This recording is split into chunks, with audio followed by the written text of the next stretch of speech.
ओम शांति। आज प्यारी प्यारी मम्मा के निमित्त, माँ के निमित्त सभी ब्राह्मण कुल परिवार की तरफ से बहुत सारी यादें लेकर जैसे मैं वतन में पहुँची। वतन में तो सबकी यादें पहले से पहुँची हुई थी। क्यों? क्योंकि वतन बहुत सुंदर रीति से सजा हुआ था।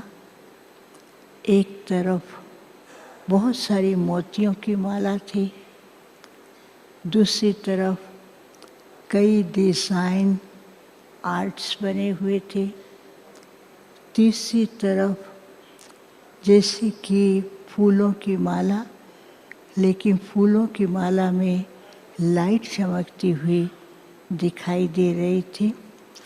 तो मैं वो दृश्य देख रही थी। हर चीज़ के अंदर स्नेह की भावना के वाइब्रेशन चारों तरफ फैल रहे थे, जिसका वातावरण इतना प्यार का भरा हुआ था। कोई भी देखे तो एक सेकंड में उस प्यार के में खो जाए, तो ऐसा स्वरूप दिखाई दे रहा था। फिर थोड़ा दूरी पर देखती हूँ कि अलग अलग पहाड़ियाँ बनी हुई हैं। हर पहाड़ी पर माँ के मंदिर बने हुए थे और उस मंदिर के आगे भगत लोग अपने भावना अनुसार प्रार्थना कर रहे हैं। कोई सिर झुका रहा है, कोई इतना कठिन तपस्या कर रहा है। तो कुछ सेकंड में क्या देखती हूँ, ऊपर से मातेश्वरी का रूप एकदम शक्ति स्वरूप और बड़ा प्यारा स्वरूप दिखाई दे रहा था। तो हर भगत के पास लाइट पहुँचती थी। उस लाइट में वरदान और वरदान के साथ साथ उनकी जो कामनाएं होती थी, उस कामना का भी उनको फल मिल रहा था और वो झुक झुक कर के ऐसे नमस्कार भी कर रहे थे। फिर थोड़ी देर के बाद क्या देखती हूँ कि दूर से बाबा आ रहे हैं। तो बाबा जैसे नज़दीक आए तो मैंने बाबा को कहा, बाबा आज तो एक एक बच्चा माँ को याद कर रहा है। तो बाबा ने भी आज बहुत खेल किया। बोला माँ को याद कर रहे हैं? मैंने कहा, तो मैंने कहा बाबा मम्मा कहाँ है? बाबा मेरे को कहते ढूंढो मम्मा कहाँ है। अब मैं कहाँ देखूँ, इधर देखूँ उधर देखूँ, तो मम्मा तो बिल्कुल गुप्त रीति से जैसे कि ऐसे थे कि बाबा के हृदय में समाये हुए थे। तो बाबा के सामने देखती हूँ तो बाबा के जैसे गोदी में मम्मा दिखाई दे रही है और बाबा के स्नेह में खोई हुई थी। बाबा ने कहा देखो ये है मातेश्वरी, तुम बच्चों की माँ।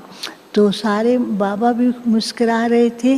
बाबा ने कहा कि बच्चों का स्नेह तो माँ के प्रति होना स्वाभाविक है।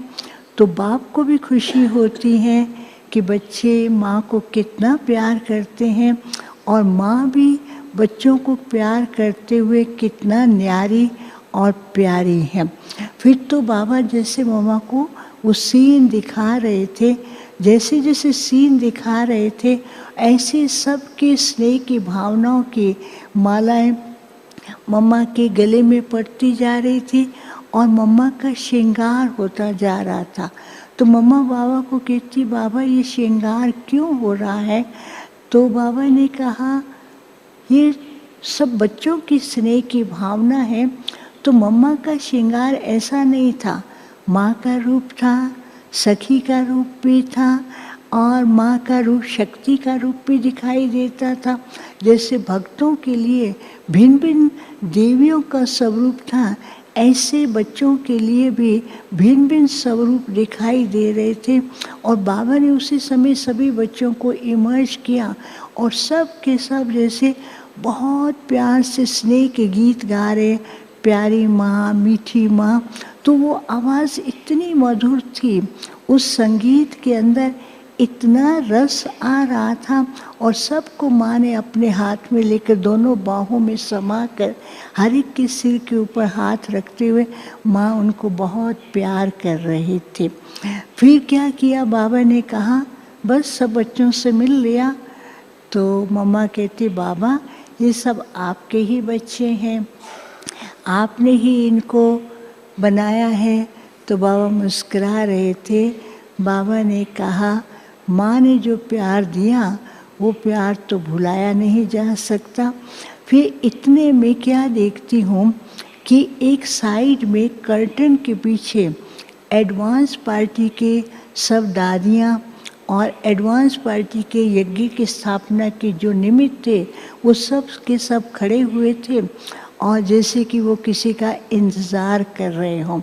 तो जैसे ही बाबा ने वो कर्टन को ऐसे किया तो एडवांस पार्टी के सब मम्मा को बुला करके सब उनके गले लग करके आपस में बातें करने लगे और बाबा क्या किया, किनारे चले गए और वो बहुत मीठी मीठी बातें कर रहे थे। बातें क्या कर रहे थे, एडवांस पार्टी वाले मम्मा को कहते मम्मा अभी ये कार्य कब संपन्न होगा। तो मम्मा कहती हैं कि ये सारा कार्य बाबा ने आप सबको जिम्मेवारी दी है और जिम्मेवारी के साथ साथ जो इस समय अपने पूरे ब्राह्मण हैं उनके कंधों के ऊपर भी बाप ने विशेष जिम्मेवारी रखी है। तो सबके एक दूसरे के सहयोग और एक दूसरे के मिलन और एक दूसरे के यूनिटी से ये कार्य जल्दी संपन्न होगा। तो थोड़ी देर के बाद सब के सब मम्मा से बहुत मीठी मीठी बातें कर रहे थे, हंस भी रहे थे, खेल भी रहे थे और बाबा पीछे से छिप करके ये दृश्य देख रहे थे। तो जैसे फिर बाबा बीच में आए तो मम्मा शांत। तो सारी एडवांस पार्टी वाले बाबा को कहते हैं बाबा आज तो हमने आपस में बहुत अच्छी रूह रुहान की है। तो बाबा ने कहा क्या रूह रुहान की है। तो जिसमें दीदी ने कहा रूह रुहान ये है कि जल्दी से जल्दी सब संपन्न बने और अपनी नई राजधानी में जाकर के राज्य करें। तो बाबा दीदी ने कहा, दादी ने कहा मम्मा से पूछो। मम्मा तो मुस्कुरा रही थी। कहा बाबा करा रहे हैं, बाबा का कार्य है। फिर जैसे बाबा देख रहे थे तो बाबा ने कहा देखो मम्मा का क्या इशारा रहता था, समय का इंतज़ार नहीं करो, समय से पहले अपने आप को संपन्न बनाओ। समय आपका इंतज़ार कर रहा है लेकिन अभी तक भी बच्चे समय के बारे में सोचते हैं कब समय आएगा, कब ये होगा। समय तो अपना तीव्र गति से आगे बढ़ रहा है लेकिन बच्चों को क्या करना है, समय से पहले ही अपने को संपन्न करना है। फिर बाबा ने मम्मा को कहा कि कुछ कहो बच्चों के लिए।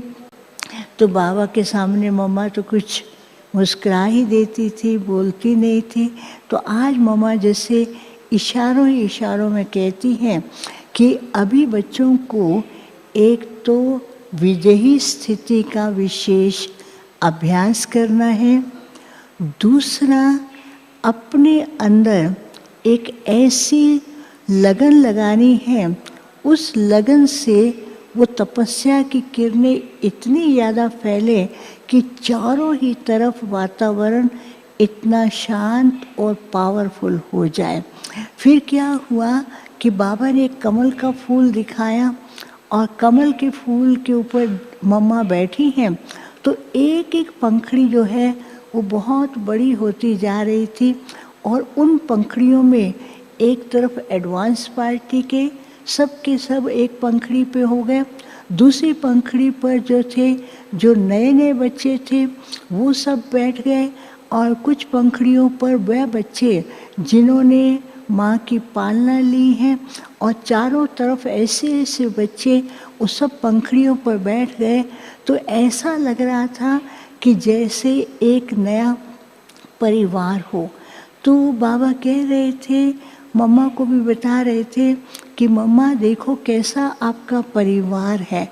तो मम्मा उसको बड़े पंखुड़ियों को सबको देख रही थी, और वो सब पंखुड़ियों पर बैठे हुए धीरे धीरे घूम रहे थे, और घूमते जैसे जा रहे थे तो हर एक के पास मम्मा की दृष्टि से एक न एक वरदान पहुंच रहा था।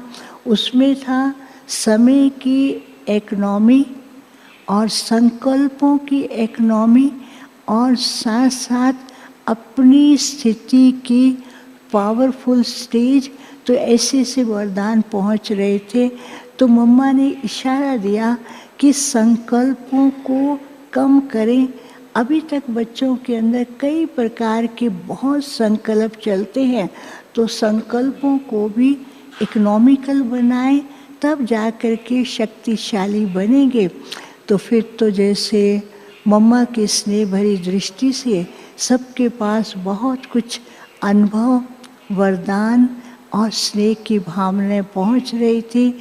तो मम्मा तो शांत थी। बाबा ने कहा बच्चों का स्नेह भी माँ और बाप के प्रति कोई कम नहीं है, तो वो स्नेह ही बच्चों को चला रहा है। इस स्नेह के सूत्र के कारण ही ये परिवार और बढ़ रहा है, और अच्छे अच्छे अनुभव करते रहेंगे और वरदान प्राप्त करते रहेंगे। फिर मैंने भोग रखा। फिर बाबा ने जैसे उसका कवर उठाया तो दीदी और दादी ने भोग उठाया बाबा को और मम्मा को। पहले बाबा ने कहा नहीं पहले मम्मा को खिलाओ, मम्मा कही नहीं पहले बाबा को। तो दोनों तरफ, एक तरफ मम्मा के मुंह में डाल रहे हैं, एक तरफ बाबा के मुंह में। तो फिर मम्मा ने कहा सब बच्चों को खिलाना है। तो जैसे ही कहा तो सबके पास पहले एक अंगूर पहुंचा।